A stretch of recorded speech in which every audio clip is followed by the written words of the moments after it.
ये सड़कें चुन चुन के बनाते थे, हम सड़कें चुनते ही नहीं, हम बना देते हैं। देखिए, भारतीय जनता पार्टी से बिलीव ही नहीं करती 33% रिजर्वेशन पे, अभी तो वो देती भी है। लेकिन हम देश को सुप्रीम समझते हैं, इसीलिए हमने 370 जो है माननीय प्रधानमंत्री जी ने इसको एब्रोगेट किया है। आपने देखा कि डेवलपमेंट के आगाज पर भारतीय जनता पार्टी बहुत आगे है। नमस्कार, आप देख रहे हैं ग्रेटर जम्मू और मैं हूं आपके साथ नीतू सिंह। जम्मू कश्मीर बीजेपी ऑफिस में एक बड़ा नाम, एक बड़ा रुतबा रखने वाली प्रिया सेठी आज हमारे साथ हैं। जानने की कोशिश करते हैं कि जिस तरह से लोकसभा इलेक्शन की डेट फाइनल हो चुकी है और जो सियासी सरगर्मियां हैं वो भी बहुत ज़्यादा तेज़ है, ऐसे में स्टार कैंपेनर भी जो है जम्मू कश्मीर के दौरे पर है, तो क्या कुछ खास बीजेपी तैयारियों में जुटी हुई है। करते हैं बात प्रिया सेठी जी से। मैम, आपका ग्रेटर जम्मू में स्वागत है। बहुत बहुत शुक्रिया, थैंक यू सो मच। जिस तरह से इस समय लोकसभा इलेक्शन जो है उसकी डेट फाइनल हो चुकी है, स्टार कैंपेनर्स भी जम्मू कश्मीर में आए हुए हैं कैंपेन करने के लिए अपने प्रत्याशियों के फेवर में। क्या कुछ तैयारियां इस समय बीजेपी जो है करने में लगी हुई है? देखिए, भारतीय जनता पार्टी और ख़ासकर जो जम्मू कश्मीर में जो हमारे दोनों लोकसभा सीट्स हैं, जो जम्मू रियासी और उधमपुर डोडा की, दोनों के दोनों प्रत्याशी जो हैं हमारे पूर्व सांसद हैं और डॉक्टर जितेंद्र सिंह जी MOS रह चुके हुए हैं यूनियन उसमें कैबिनेट में, और कहीं ना कहीं आने वाले समय के अंदर इन्होंने अपने भी काम बहुत ज़्यादा किए हुए हैं। सरगर्मियाँ भारतीय जनता पार्टी में इलेक्शंस को लेकर ही नहीं, अपितु हर चीज़ को लेकर एक ऑर्गेनाइजेशनल सेटअप जो है वो रहता है। लेकिन क्योंकि 2024 के इलेक्शंस एकदम से अभी 19 को पहला हमारा इलेक्शन है फर्स्ट फेज़ में डॉक्टर जितेंद्र सिंह जी का जो उधमपुर डोडा से है, और दूसरा है हमारा 26 अप्रैल को जो माननीय हमारे जो जुगल किशोर शर्मा जी हैं, वो हमारे प्रत्याशी हैं। इलेक्शन की सरगर्मियां तो हमने साल पहले से शुरू कर दी हुई थी, जब हमने बूथ लेवल तक जाकर हमने सारे सभाएं की, हमने लोगों से मिले, उनकी उपेक्षाओं और आशाओं पे खड़ा उतरने की कोशिश की, और मुझे लगता है कि ये एक मोमेंटम जो है अब जो है भरपूर तरीके से दिया जा रहा है, ताकि हमारे स्टार प्रचारक जो हैं, जैसे आज माननीय हमारे जो चीफ मिनिस्टर हैं यूपी के आदरणीय आदित्य योगीनाथ जी हमारे कठुआ में आ रहे हैं। फिर 12 तारीख को एक रैली है जिसमें माननीय प्रधानमंत्री श्री नरेंद्र भाई मोदी जी उधमपुर में जो है संबोधन करेंगे।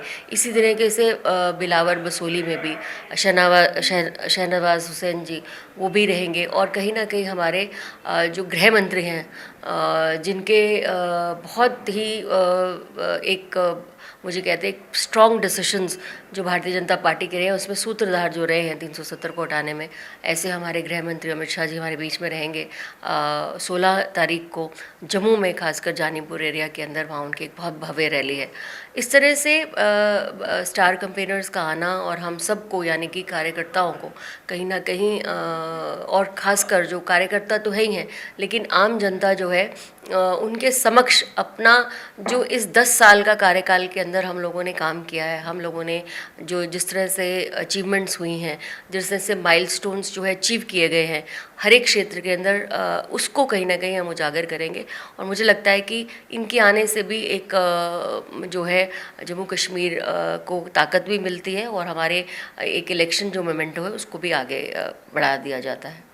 मैम, अगर बीजेपी की बात करें तो बीजेपी हमेशा से महिला सशक्तिकरण को लेकर बात करती आई है। 33% रिजर्वेशन को लाना ये बहुत बड़ी बात है अपने आप में, लेकिन अगर जम्मू कश्मीर के प्रत्याशियों की बात की जाए तो कहीं पर भी महिला जो है प्रत्याशी के रूप में किसी भी जिला पर अभी तक नहीं देखने को नजर आई। क्या कुछ कारण है, आप अभी भी मान?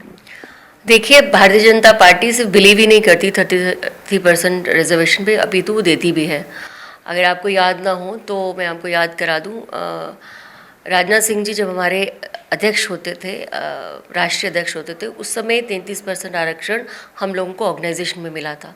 उसके बाद आज माननीय प्रधानमंत्री जी के नेतृत्व के अंदर 33% रिजर्वेशन जो है आपको आने वाले समय के अंदर चुनावों में रहेगा। आपने देखा है कि लोकल बॉडीज़ के अंदर भी 33% रिजर्वेशन हैं, और आप हर लोकल बॉडी के अंदर चाहे वाइस चेयरमैन हों, चाहे हमारी डीडीसी के मेंबर्स हों। आपने 33% के अंदर देखा है कि बहुत सारी ऐसी महिलाएं हैं जो जीत कर आई हैं, परचम लहराया गया है।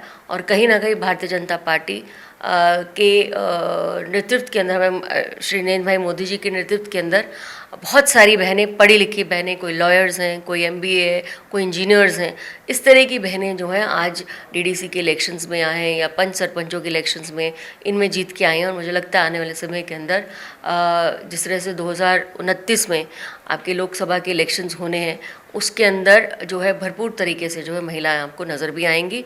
और मुझे लगता है कि इस बार भी सेंटर में जब आपने महिला शक्ति देखी है, बहुत सारी महिलाओं को अलग अलग जगहों से जो चुनौती दे सकती हैं, जो कहीं ना कहीं समाज में अलग रुतबा रखती हैं, चाहे भारतीय जनता पार्टी की के नेतृत्व के साथ काम करना चाहती हूँ, उनको एक मौका दिया गया है।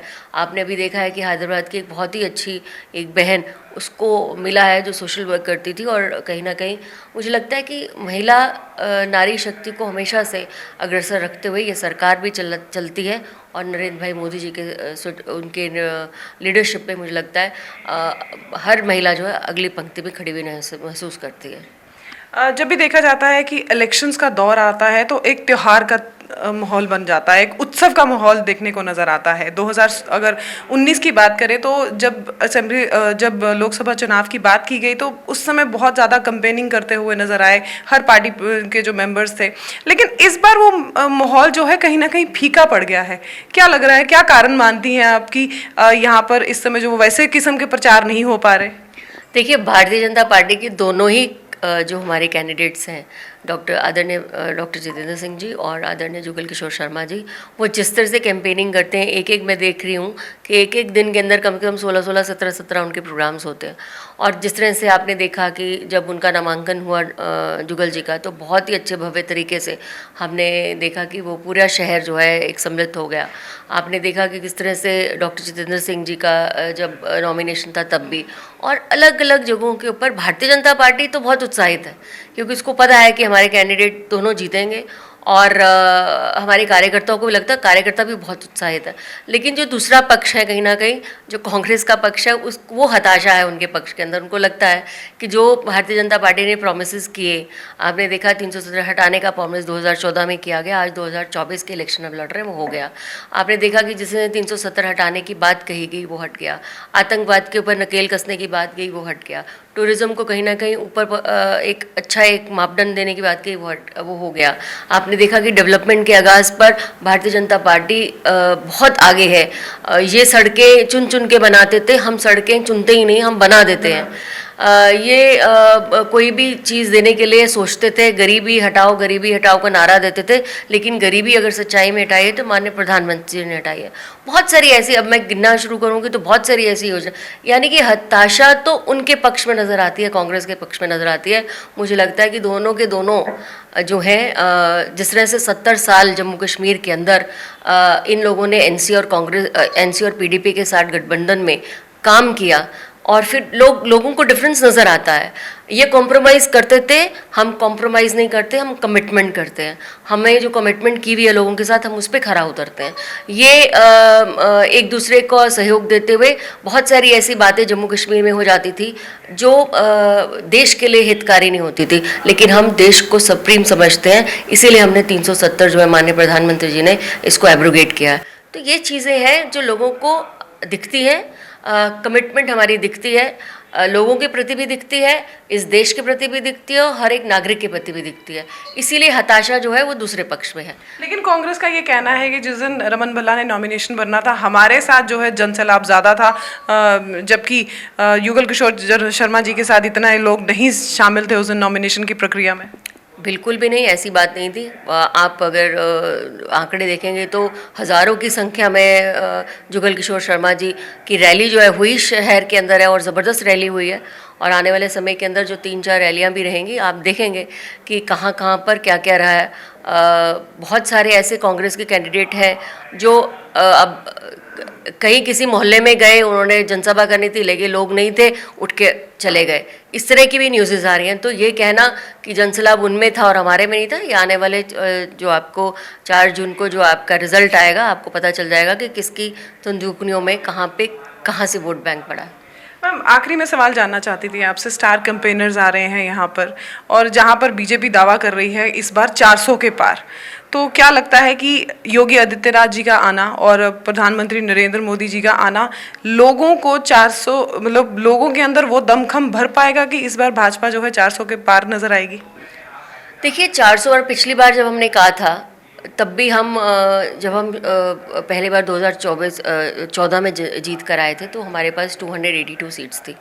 उसके बाद घटक दलों के साथ मिलकर हमारा 2019 में हमारी 303 सीट्स थी और आप यकीन लगाएंगे कि इस बार हमारे 400 पार रहेगा। जिस तरह का काम हुआ है, आप अनगिनत आप जो बेनिफिट्स जो लोगों को मिले हैं, इंडिविजुअल बेनिफिट्स लोगों को मिले हैं, इंडिविजुअली जो है लोगों ने बेनिफिट्स को उठाया है। और आप इस जम्मू कश्मीर की अगर बात करेंगे तो जो डबल गोल्डन जिनको हम बेनिफिशरीज कहते हैं वो कम से कम 5 लाख से ज़्यादा हैं। यानी कि एक एक परिवार को 5 लाख से ज़्यादा बेनिफिट्स जो है यहाँ पर जम्मू कश्मीर में मिले हैं। यानी कि अगर हम आंकड़े गिनते जाएं तो ये आंकड़े जो है क्रॉस कर जाएंगे करोड़ों के अंदर। और पूरा इसीलिए कैलकुलेटेड है। भारतीय जनता पार्टी कभी भी हवा में तीर नहीं मारती, हमेशा कैलकुलेशंस पे बिलीव करती है। और जिस तरह से मोदी जी ने स्कीम्स को निचले धरातल पे उतारा है, अगर उज्ज्वला योजना बनी है तो करोड़ों महिलाओं को उज्ज्वला योजना से किया गया, किसानों को सम्मान निधि दी गई तो करोड़ों लोगों को सम्मान निधि दी गई। इस तरह से आपका आवास योजनाएं बनी हैं, इस तरह से ऐसी योजनाएं बनी हैं। आयुष्मान कार्ड कितने लोगों ने जो है इस्तेमाल किया अपनी बीमारी के लिए। मुझे लगता है आंकड़े जो हैं आपके करोड़ों के पार जाएंगे। और यही हम लॉजिस्टिकली बात करते हैं, एनालिटिकली बात करते हैं और स्ट्रैटेजिकली बात करते हैं कि जितना भारतीय जनता पार्टी और खासकर नरेंद्र भाई मोदी जी के नेतृत्व में इस सरकार ने काम किया है, लोगों के बेनिफिट के लिए काम किया, एक एक बेनिफिट लोगों को मिला है, वो सब के सब जो है आने वाले समय के अंदर माननीय प्रधानमंत्री जी को दोबारा से 2024 में 400 पार का आंकड़ा जो हम दे रहे हैं उसके साथ सुशोभित करवाएंगे। शुक्रिया।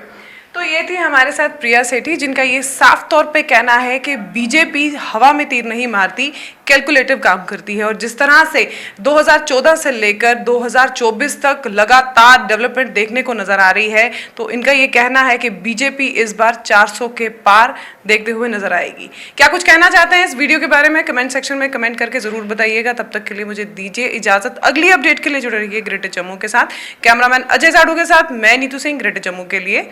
धन्यवाद।